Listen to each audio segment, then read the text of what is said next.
to another episode of Talking Fight with respect to the Olympics. It'll be forthcoming this July in Tokyo. And we have a lot to talk about today. There's a lot of news in the boxing world. Right? Well, things are going. Things are going on in the Olympics in general. Though we talked a little bit last week. At that point, they were still just speculating. A lot of sources close to the games, people in the know, kind of stuff. They were talking about whether or not we would be seeing foreign spectators at this particular Olympiad. So at last, it is official. After countless unsourced news reports and rumors, spectators from abroad will be barred from the postponed Tokyo Olympics when they open in 4 months' time.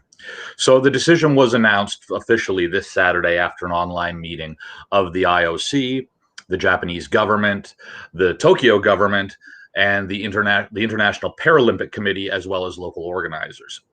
So on Monday, or just today, it was announced as well that volunteers are also not going to be permitted from overseas. But we'll get into a little bit more on that in just one moment.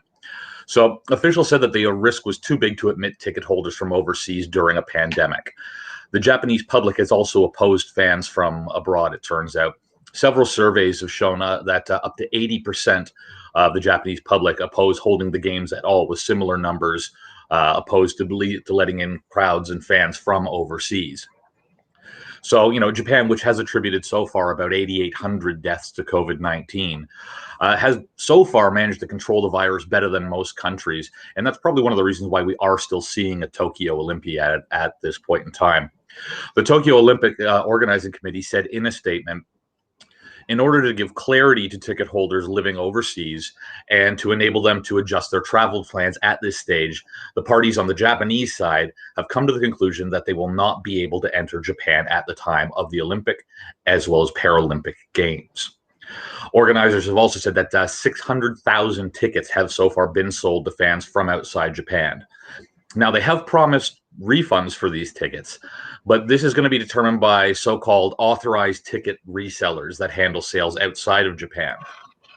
So the problem here, though, is that some of these, depending on the deal that you've gone through to get your tickets, the website, some of these places charge up to 20% in fees over and above the cost of the ticket. And it's not clear if any of these fees are going to be refunded or not, or whether that's just going to go, you've lost your money on that and you're only going to get face value back on your tickets. Toshiro Muto, who's the CEO of the organizing committee, said that organizers were not in any way, shape, or form responsible for money lost on flights or hotel reservations. He said that these did not involve any contract arrangement with Tokyo. So organizing this, so we've heard a couple people weigh in on this one. Organizing committee president Seiko Hashimoto said that there was pressure to wait longer to make this decision, but she said that fans could now plan. And she also lamented the move, saying, so the fact that spectators are not going to be able to attend the games from abroad, this is very disappointing and it's regrettable. She added that it was an unavoidable decision. IOC President Thomas Bach called it a difficult decision, saying, we have to take the decision that we have to take decisions that many need sacrifice from everybody, that may need sacrifice from everybody, he said in an earlier statement.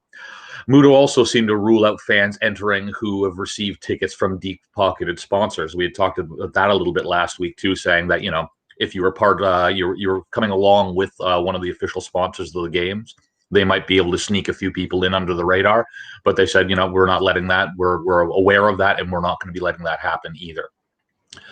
The quote actually says from Muto, says, if they are part of the operation of the games, if they are somewhat involved in the operations, then there's still a possibility that they may be able to enter into Japan. But solely as spectators for watching the games, no, they will not be allowed to make an entry. Now, Muto also hinted at the time that more cuts for people on the periphery of the Olympics were due to come. He said that volunteers from overseas would be, quote, dealt with in the same manner, as ominous sounding as that is. But he said details will be forthcoming later. Now, on this note, we have this morning heard a little bit more about that, but it's still in the realm of rumors and people close to the games as opposed to an official statement at this point in time. Organizers are apparently considering granting special entry permission to some 500 foreign volunteers. So volunteers are the backbone of any Olympics, and we know that. And so far, more than 110,000 have put their lives on hold, waiting for word from the Olympic organizers about what their role is going to be at this summer's Olympiad. Now they've been leaning for some time and not allowing up to the 2,000 or so of those volunteers that are coming from overseas. They've been leaning on that idea for a little while now, not allowing them at all. But there's 500 of them that they've judged so far to have special skills or experience that is going to be integral to the operation of the game. So they may be allowed in under special permission. Now that was according to the Tokyo Shinbun Daily. But again, that was them quoting multiple people connected with the issue. So the issue of volunteers are up in the air. Spectators officially know. Volunteers, it's still up in the air a little bit, but we're going to let you know more as it comes about, and we'll let you know anything else that we hear about that.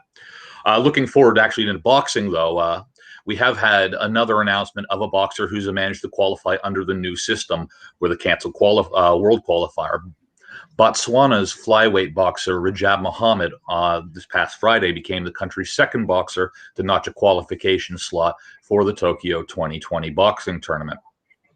Mohammed ranked third in Africa in his category and has managed to go through now as the top two ahead of him in rankings have already qualified through the African Olympic qualifier.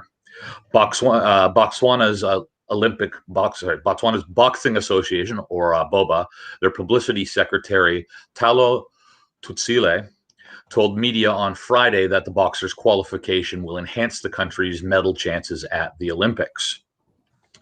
Now, Mohammed is an African Games champion from 2019 and has been training hard in camp despite the cancellation of the qualification tournament and is in good shape to compete in Japan, Tutsile has been quoted as saying. Now, Mohammed is the country's sixth athlete and second boxer to qualify for the Tokyo Olympics. Now, over the weekend in Istanbul, we also know the Bosphorus tournament wrapped up. Now, we had been following the Indian team pretty closely going into this tournament, as once again they were bringing in, I think it was 13 strong, and they did not have nearly as strong a tournament as we saw them at Stranya or at Boxum recently. The only people, the people we've been following most closely on that team have been Nakit Zareen and Gurev Solanki. Now, both of these fighters, great fighters both, but neither one of them managed to get anywhere past bronze. So both lost in their semifinals, and that's where we ended up, was with bronze medals from both of them. Big winners on this tournament from the medal count, though. Obviously goes to hometown favorites there. Turkey coming in with 4 gold medals. Russia right behind them with 3. The Kazakhs brought home a pair. Argentina brought home a couple. Algeria won, and Kyrgyzstan actually brought home one at this as well. A couple of the heavier divisions, it was already kind of a we knew what country they were going to, whether or not it was rather just who it was going to was a bit of a stretch, as both heavyweights and the gold medal were coming from Kazakhstan, and the light heavyweights both were coming from Turkey. So we saw that a couple of times. No Indians in the finals though this go round for this tournament. So they'll be a little disappointed, especially after strong showings at the last couple of tournaments. Again, for those of you who remember, a real big disappointment for them was Boxum, where out of 9 finals, they were only able to compete in 8 of them due to a COVID-19 outbreak. Fortunately, we haven't heard any stories regarding this tournament or the one before that about COVID-19 outbreak. So hopefully we're starting to see these tournaments getting a little bit more serious about the actual COVID restrictions and about enforcing their COVID bubbles, so that we do see these very successful tournaments coming off without any major medical news to announce. So that's good, and hopefully that just shows that they're refining the process, and by the time we get to the Olympic Games in 4 months, that this is going to be more science than art. And that's an excellent segue to the question coming in from England. Athletes and so Big T asks, do you know if athletes and boxers will be forced or encouraged to take vaccines before going to Tokyo? Okay, so the answer is ultimately it's going to be down to your National Olympic Committee. So country by country, it's going to come down to National Olympic Committee. However, the actual games themselves, from the Japanese standpoint, from the Tokyo 2020 standpoint, again, always 2020 in quotation marks there, the answer is no. If you read the COVID-19 playbook, it says right in there, and I encourage everyone to do it. It's only about 30 pages long. It's available on the Olympic website. They are trying to set this up in such a way that they are not making vaccines mandatory. And one of the big reasons for that is based around the fact that not every country is going to have the same vaccine rollout. By the time we get to July, you can pretty much guarantee that all of the American team is going to be vaccinated. The Canadians will be vaccinated. The Brits are going to be vaccinated. The people you think are going to be vaccinated. But then when you get into other countries where there maybe the development of the vaccine has been slower, or approval has been slower, the rollout's been slower, then we're not going to. They wouldn't necessarily have a chance to get a vaccine into them before, and with the amount of time you need after the vaccine to heal up from it, before the actual Olympics themselves. As such, it would be seen as discriminatory for people from countries with a less developed rollout and to exclude them from the games. Now, if you might also remember that the Chinese are offering to vaccinate Olympians who are unable to get vaccines in their home country. Although a few countries have already opted out of that, Canada and Japan being examples of that, saying that the current vaccines are not approved in Canada or Japan, so they're encouraging their athletes not to get involved with that particular vaccine scheme, but to stick with stuff that has been approved at home. But ultimately, Japan is very, very specific, saying that they are not requiring vaccines, but they will be requiring a negative COVID-19 test result to have been provided within 72 hours of you leaving your home country for Japan.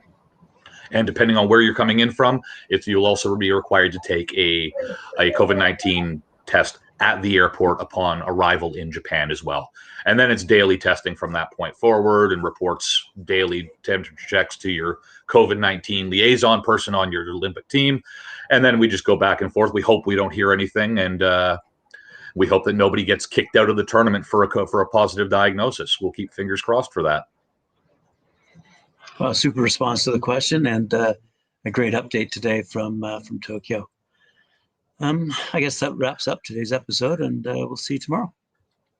Sounds good. We'll talk then. Okay, great. Thanks, Christian. Appreciate it. And Always thanks to a viewership for tuning in. Remember to like, share, subscribe. And if you are going to subscribe, to hit that notification button and receive a constant reminder when we're going live there. Thank you.